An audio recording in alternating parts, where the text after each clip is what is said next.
बिस्मिल्लाहिर्रहमानिर्रहीम। अस्सलाम वालेकुम। आज हम जो क्वेश्चन करने जा रहे हैं वो है एक्सरसाइज 7.5। 7.5 में आपको क्या मिलेगा, आप इससे पहले इससे रिलेटेड जो भी काम था वो कर चुके हैं। आपने पढ़ी थी प्रोबेबिलिटी। लास्ट लेक्चर में हमने क्या डिस्कस किया था, प्रोबेबिलिटी को डिस्कस किया था कि प्रोबेबिलिटी हम किस तरह से फाइंड करते हैं। आपने सैम्पल स्पेस के बारे में पढ़ा था, आपने इवेंट्स के बारे में पढ़ा था कि इवेंट कब अक्कर होते हैं कब नहीं होते, सिंपल इवेंट्स कौन से होते हैं, इवेंट्स के जो हम लोग जो एलिमेंट्स लेते हैं उनको हम सैम्पल पॉइंट्स के बारे में हमने डिस्कस किया था। ठीक है, कंपाउंड इवेंट्स के बारे में हमने डिस्कस किया था। हम प्रोबेबिलिटी से रिलेटेड तकरीबन ईच एंड एवरीथिंग पढ़ चुके। आज जो हम करने जा रहे हैं काम, वो स्टेटमेंट को समझ के हम प्रोबेबिलिटी को यूज़ करते हुए क्वेश्चन को हम करेंगे सॉल्व। तो देखते हैं, हम 7.5 का क्वेश्चन उठाया है। फर्स्ट क्वेश्चन में से ही है, उसका आई थिंक सेकेंड या थर्ड पार्ट है। हमारे पास क्या है, एक एक्सपेरिमेंट। हमने प्रोबेबिलिटी में क्या कहा था कि हम कोई भी एक एक्सपेरिमेंट करते हैं, ठीक है, और हमें जो इवेंट गिवन हो, इवेंट के हिसाब से हम क्या लगाते हैं, उसकी पॉसिबिलिटीज़ निकालते हैं। यानी हमारे पास प्रोबेबिलिटी जो है वो एक्चुअली कोई भी पॉसिबिलिटी ही होती है, किसी काम के होने के अमकान को ही हम कहते हैं। ठीक है, अब हमें ये नहीं पता होता कि काम हमारा ठीक है गलत है या जो भी, ठीक है, हम लोग खुद से गेस करें या फिर हम कुछ भी एज्यूम करके इवेंट के हिसाब से अपनी प्रोबेबिलिटी को कैलकुलेट करते हैं। तो अब क्या है, यहाँ पे एक्सपेरिमेंट हुआ है, Pakistan and India play cricket match. Pakistan और इंडिया जो है वो क्रिकेट मैच खेल रहे हैं भाई। रिजल्ट क्या है, फर्स्ट इवेंट है पाकिस्तान विन। अच्छा, अगर आप देखें अपने सैंपल, इस क्वेश्चन के हिसाब से अपना सैंपल स्पेस बनाना चाहें, तो अगर आपको बताया गया है भाई मैच हो रहा है पाकिस्तान और इंडिया का, तो आपके दिमाग में कितने क्या क्या आएगा, या तो पाकिस्तान जीत जाएगा, या पाकिस्तान हार जाएगा, या मैच ड्रॉ हो जाएगा। ऐसा ही है ना, तीन पॉसिबिलिटीज़ हो सकती हैं हमारे पास। जो तीन पॉसिबिलिटीज़ आप सोच रहे हो किसी भी इवेंट के बारे में, किसी भी एक्सपेरिमेंट के बारे में, वो हमारे पास एक्चुअली क्या है, सैंपल स्पेस है। तो यहाँ पे अब कह रहा है कि पाकिस्तान और इंडिया के दरमियान मैच खेला जा रहा है, क्रिकेट मैच। अब इवेंट, फर्स्ट इवेंट है पाकिस्तान विन। तो अब इस इवेंट को छोड़ दो, हम जस्ट एक्सपेरिमेंट से हम सैंपल स्पेस बना रहे हैं।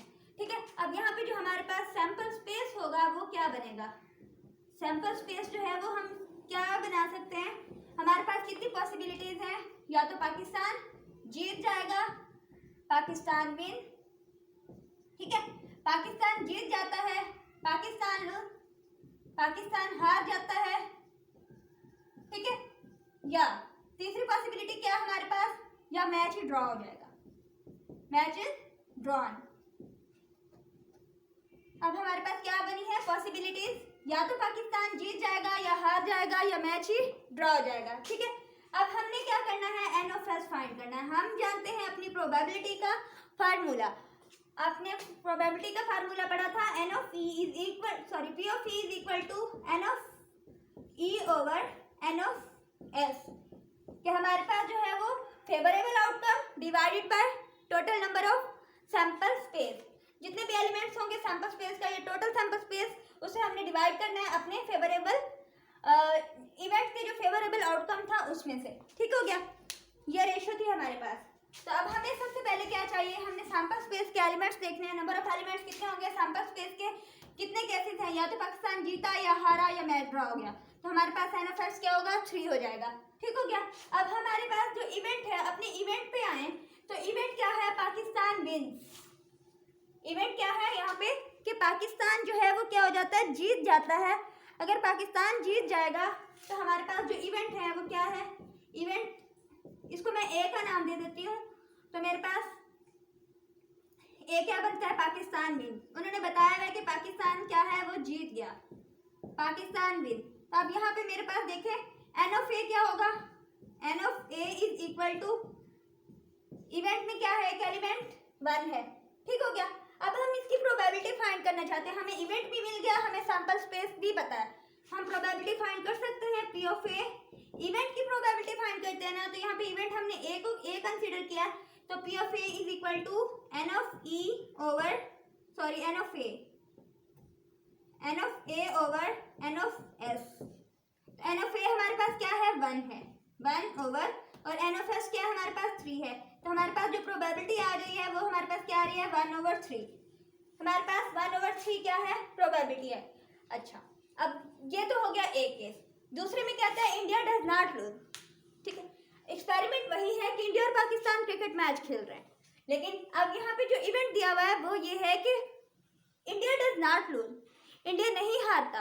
अगर इंडिया नहीं हारता तो फिर इसका क्या मतलब है, पाकिस्तान हार जाएगा। ठीक है, अब यहाँ पे कह रहा है कि इंडिया नहीं हारता, तो इसका मतलब पाकिस्तान जीत तो नहीं सकता ना। अगर इंडिया नहीं हारा, या तो एक हारेगा या जीतेगा, ऐसे ही है। अगर वो कह रहे हैं कि इंडिया हारा नहीं है तो क्या मतलब हुआ, पाकिस्तान हार गया होगा भाई, पाकिस्तान अब जीत तो नहीं सकता। यहाँ पे पाकिस्तान विन वाला कैंसिल हो जाएगा। ठीक है, अब हमारे पास जो सैंपल स्पेस बन रही है वो या तो होगा पाकिस्तान लूज, या तो पाकिस्तान हार गया और दूसरी बार या मैच ड्रॉ हो गया। ठीक है, अब भाई आप कह रहे हो आज मैच है पाकिस्तान और इंडिया के दरमियान, और एक बंदा कहता है उठ के यार पाकिस्तान जो है सॉरी इंडिया तो हारेगा नहीं। अगर इंडिया नहीं हारता, अगर इंडिया हार नहीं रहा तो इसका क्या मतलब है, या पाकिस्तान हारेगा या मैच ड्रॉ हो जाएगा। यही दो पॉसिबिलिटीज हो सकती हैं। तो हमारे पास एन ऑफ एस की वैल्यू क्या हो जाएगी, N of S is equal to, यहाँ पे कितने केसेस हैं, 2, N of S is equal to 2।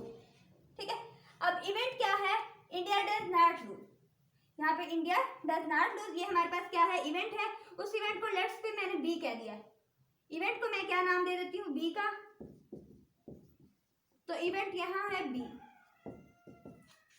अब देखो यहाँ पे इवेंट बी है, जिसका क्या इवेंट है, इंडिया डज नॉट लूज। यहाँ पे आप राइट कर सकते हैं इंडिया डज नॉट लूज। अब क्या करना है, अब इसके देखें इसमें कितने नंबर्स हैं, एन ऑफ बी हमारे पास क्या हो सकता है, एन ऑफ बी ओनली 1 है। अब आप कर रहे हो प्रोबेबिलिटी फाइंड। प्रोबेबिलिटी फाइंड किस तरह की जा सकती है वो आप ऑलरेडी जानते हो। सॉरी, यहाँ पे अगर देखिए आपके पास एक्सपेरिमेंट था, एक्सपेरिमेंट में आपने क्या किया, एक्सपेरिमेंट में आपने यही सैंपल स्पेस वही रखी कि पाकिस्तान या तो जीत रहा था या हार रहा था या ड्रॉ हो रहा था। एन ऑफ एस आपके पास क्या रहा, एन ऑफ एस यहाँ पे आपके पास ऑलरेडी 3 ही रहा, लेकिन यहाँ पे इंडिया जो है वो डज नॉट लूज। ये हमें क्या बताया गया है, ये हमें इवेंट बताया गया, तो ये हमारे पास क्या है, ये इवेंट है। ठीक है, अब यहाँ पे एन ऑफ बी की वैल्यू जो है वो क्या है, हमारे पास 2 है। तो अब हम प्रोबेबिलिटी ऑफ बी फाइंड कर सकते हैं, वो क्या है, 2/3 हो जाएगी।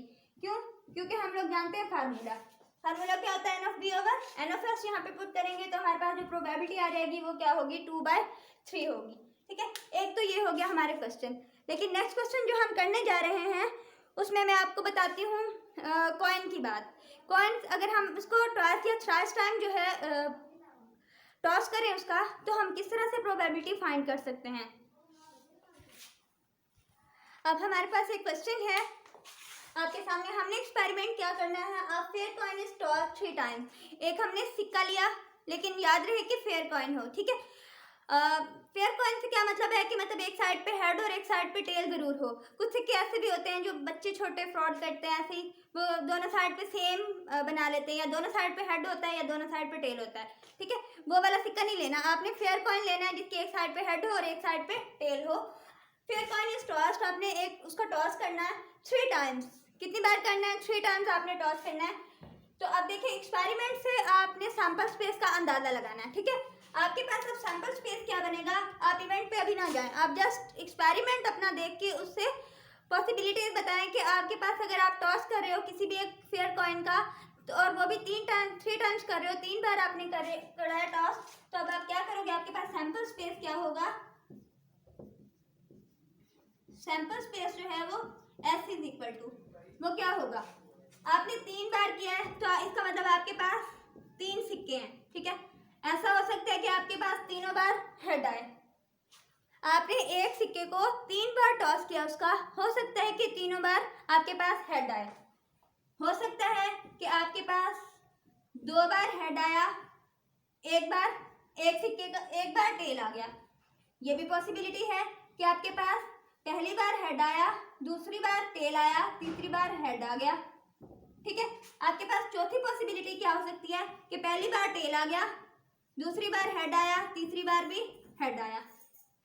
एक और पॉसिबिलिटी आपके पास क्या हो सकती है, आप कह सकते हो कि पहली बार टेल आया, दूसरी बार हेड आया, तीसरी बार भी टेल आ गया। पांचवी पॉसिबिलिटी आपके पास क्या हो सकती है 2 बार आपके पास पहले पे भी टेल आया, दूसरे पे भी टेल आया और तीसरे पे आपके पास हेड आ गया। ठीक है, और आपके पास क्या पॉसिबिलिटी हो सकती है, आपके पास ये भी पॉसिबिलिटी हो सकती है कि आपके पास पहले में हेड आया, दूसरे में भी टेल आया, तीसरे में भी टेल आ गया। पहली बारी हेड आया, दूसरी बारी टेल आया, तीसरी बारी भी टेल आ गया। ये भी पॉसिबिलिटी हो सकती है। तीनों बार आपके पास टेल ही आ गया।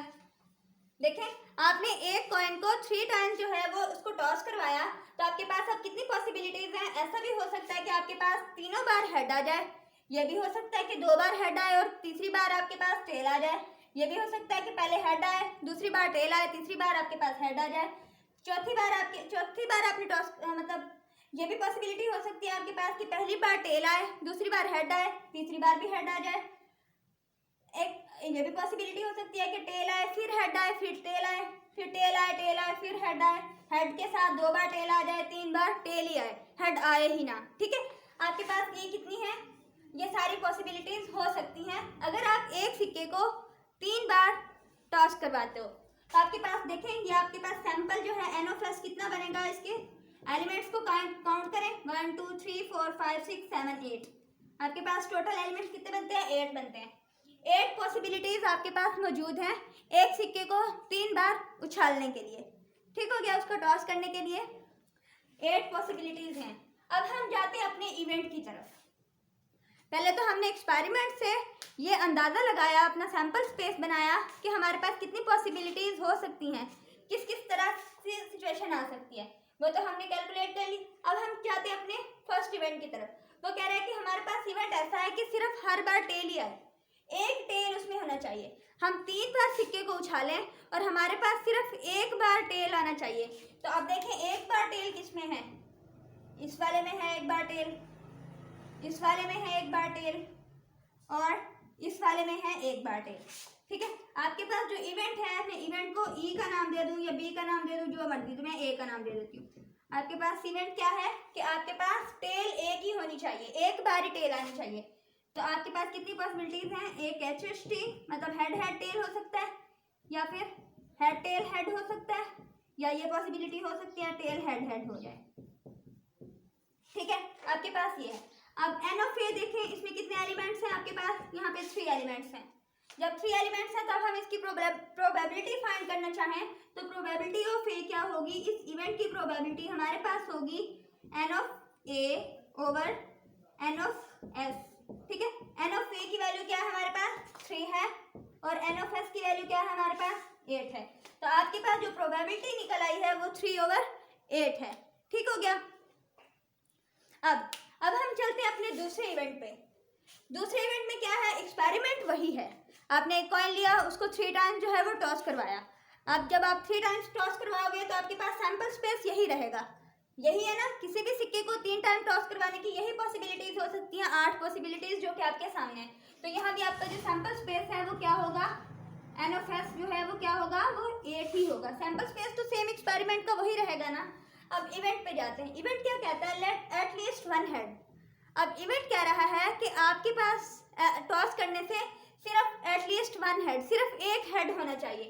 पहले वो कह रहा था कि एक टेल होनी चाहिए, अब वो क्या कह रहा है, एटलीस्ट 1 हेड, कम से कम जो है वो एक, कम से कम क्या हो, आपके पास एक हेड जरूर हो।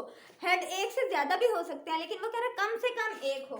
ठीक है, मतलब हेड का एक का होना जरूरी है, उससे ज्यादा हो सकते हैं, इसमें कोई इशू नहीं है। ठीक है, तो आपके पास जो इवेंट बनेगा, इवेंट को हम बी का नाम दे देते हैं, इवेंट को मैं बी का नाम दे देती हूँ। तो मेरे पास कौन से, एक देखें, इसमें तीनों हेड्स हैं, ये भी चलेगा, इसमें एक हेड तो है ना, ये भी चलेगा क्योंकि इसमें भी हेड है, इसमें भी हेड है। ठीक है, और इसमें भी हेड है, इसमें भी है, और इसमें भी है, और इसमें भी है। ठीक है, हमारे पास सिर्फ एक जो 3 बार टेल है इसमें हेड नहीं है, बाकी सातों के सातों में हेड है। तो हम यहाँ पे इवेंट राइट कर सकते हैं, head head head head head tail. यहाँ पे मैं क्या राइट करूंगी, head head tail, head head tail. और तीसरा इवेंट क्या बनेगा, तीसरा मेरे पास क्या बनेगा, हेड टेल हेड। चौथे पे क्या आएगा, टेल हेड हेड। पांचवे पे क्या आएगा, टेल हेड टेल। फिर क्या आएगा, टेल टेल हेड, नेक्स्ट क्या आएगा, head tail tail, head tail tail, ठीक है। ये आपके पास क्या बन गया, इवेंट बन गया। अब एन ऑफ बी फाइंड करना चाह रही हूँ, मतलब इवेंट के कितने पॉइंट्स हैं, 1 2 3 4 5 6 7, एन ऑफ बी क्या है हमारे पास 7 है, तो वही अपनी प्रोबेबिलिटी वाली पुरानी डेफिनेशन, पी ऑफ बी हमारे पास क्या होगा, N of B over N of S. N of B आपके पास क्या है, 7 है, और एन ऑफ एस क्या है आपके पास, 8 है, तो आपके पास 7/8 जो है वो आंसर आ गया। ये आपके पास प्रोबेबिलिटी है इस इवेंट की, ये प्रोबेबिलिटी है इस इवेंट की, ठीक है। तो अगर इस तरह आपको 4 टाइम कहा जाए कि आपने एक सिक्के का 4 टाइम टॉस किया है, 5 टाइम टॉस किया, 6 टाइम टॉस किया, जैसे भी किया है, तो आपने इस तरह से उसका सैंपल स्पेस बना लेना है। इस तरह की एक एग्जांपल मैंने आपको प्रीवियस लेक्चर में भी दी हुई है। तो आपकी एक्सरसाइज 7.5 थी, इसमें अगर कोई भी ऐसा क्वेश्चन नहीं है, मीन कि कोई भी ऐसे टाइप का कोई क्वेश्चन नहीं है जो कि मिस हो गया हो, जितनी भी टाइप के क्वेश्चन थे उनसे रिलेटेड मैंने एक एक करवा दिया। बाकी आप खुद कीजिएगा ट्राई, इंशाल्लाह समझ आएगी। अब के लिए इजाज़त, अल्लाह हाफिज़।